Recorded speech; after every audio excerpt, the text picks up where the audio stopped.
Bir narsani tan olishimiz kerak. Chet elga chiqishdan oldin viza muammolarini hal qilish bu juda ham yoqimsiz jarayon.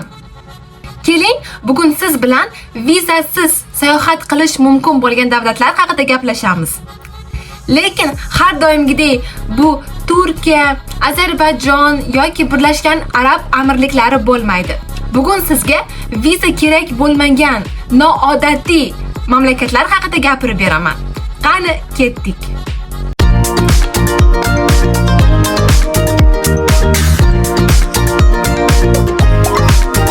Birinchi davlat bu Armaniston. O'zbekiston fuqarolari Armanistonga vizasiz bemalol kirishlari mumkin. Shuningdek, Armanistonning Shirak aviakompaniyasi Toshkentdan Yerevanga to'g'ridan-to'g'ri reyslarni yo'lga qo'ygan. Armanistonga chiptalarni siz Aviasales.uz saytidan bemalol sotib olishingiz mumkin. Xo'sh, Armaniston nimasi bilan mashhur? Avvalo, bu dunyodagi eng qadimiy davlatlardan biri. Tarix bu yerda har bir qadamda seziladi. Poytaxti Yerevan esa dunyoning eng qadimiy, uzluksiz yashab kelayotgan shaharlardan biri. Shaharda sayr qilsangiz, shinam kafelar, keng ko'chalar va mashhur kaskad majmuasini ko'rasiz. Garni ibodatxonasi Armanistondagi eng noyob tarixiy yodgorliklardan biri. Ibodatxona baland qoya ustida joylashgani uchun atrofdagi tog'larning ajoyib manzarasi ochiladi. Ayniqsa quyosh chiqishi va botishi paytida bu joy yanada go'zal ko'rinadi. Garni nafaqat tarixiy obida, balki Armanistonning eng mashhur fotosurat maskanlaridan biri. Oqartirilgan bazalt ustunlari va qadimgi Yunon-Rim uslubidagi me'morchiligi sababli ko'pchilik uni go'yo Afinadagi ibodatxonalarga o'xshatadi. Xorvirab Armanistonning eng mashhur va muqaddas ziyoratgohlaridan biri. Monastir Turkiya chegarasi yaqinida joylashgan bo'lib, aynan shu yerdan Ararat tog'ining eng chiroyli va eng yaqin manzarasi ochiladi. Afsonaga ko'ra, 4-asr boshlarida Avliyo Grigoriy ma'rifatparvar shu yerdagi yer osti zindonida qariyb 13 yil qamoqda saqlangan. Bugungi kunda sayohatchilar monastir ichiga kirishlari, qadimiy ibodatxonani tomosha qilishlari va hatto Avliyo Grigoriy saqlangan yer osti zindoniga tushishlari ham mumkin. Narxlarga kelsak, Armaniston sayohatchilar uchun nisbatan hamyonbop davlat deb hisoblanadi. Yaxshi restoranda ovqatlanish taxminan 10-20 dollar. Bir finjon qahva ichish esa 2-3 dollar bo'ladi. Yerevan bo'ylab taksi esa odatda bir necha dollarga tushishi mumkin. Mehmonxonalar ham turli byudjet uchun mavjud. Ikkinchi davlat bu Filippin orollari. Tropik jannatni o'z ko'zingiz bilan ko'rishni istaysizmi? Oq qumli plyajlar, moviy dengiz, palma daraxtlari va minglab orollar sizni Filippinda kutmoqda. Filippin 7600 dan ortiq oroldan iborat davlat. Shuning uchun bu yerga borganingizda faqat bitta shaharda qolib ketmaysiz. Har bir orolning o'ziga xos tabiati va muhiti bor. Masalan, Boracay oroli oppoq qumli plyajlari bilan mashhur bo'lsa, Palawan dunyodagi eng chiroyli orollardan biri hisoblanadi. Bu yerda yashirin lagunalar, qoyalar va tiniq dengizni ko'rasiz. Agar sizga surfing qiziq bo'lsa, Siargao oroli siz uchun ideal manzil bo'ladi.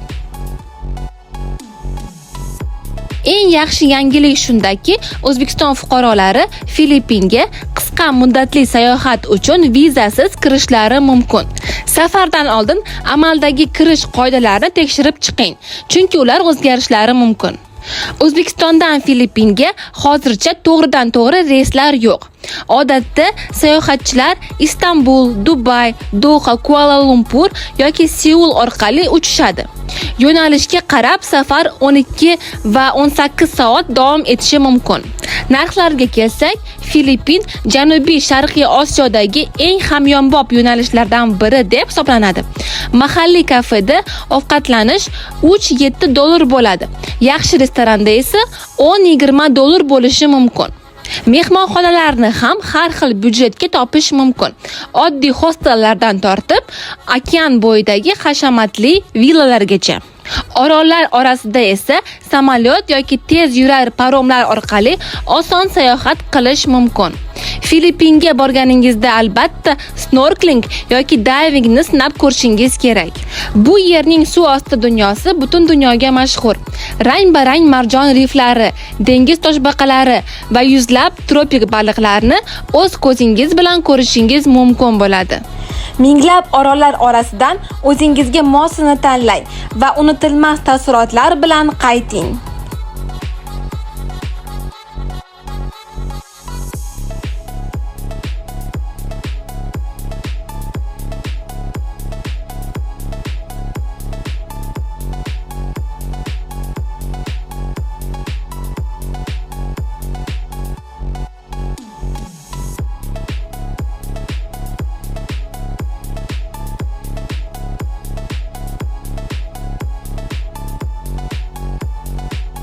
Va 3-davlat bu Iordaniya.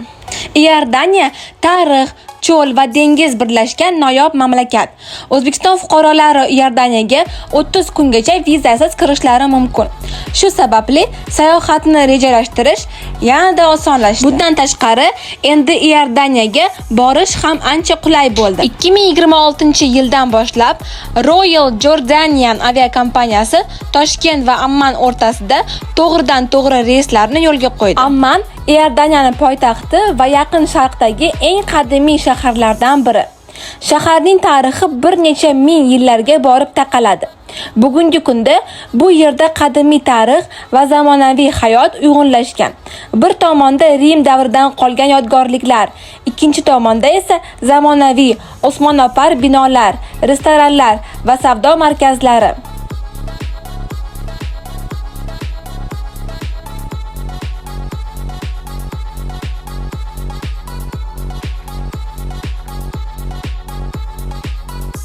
Petra shahri nafaqat Iordaniyaning, balki butun dunyoning eng mashhur tarixiy yodgorliklaridan biri deb hisoblanadi. Har yili millionlab sayohatchilar aynan Petrani ko'rish uchun Iordaniyaga tashrif buyuradi. Bu qadimiy shahar taxminan 2000 yil avval nabatiylar tomonidan qurilgan.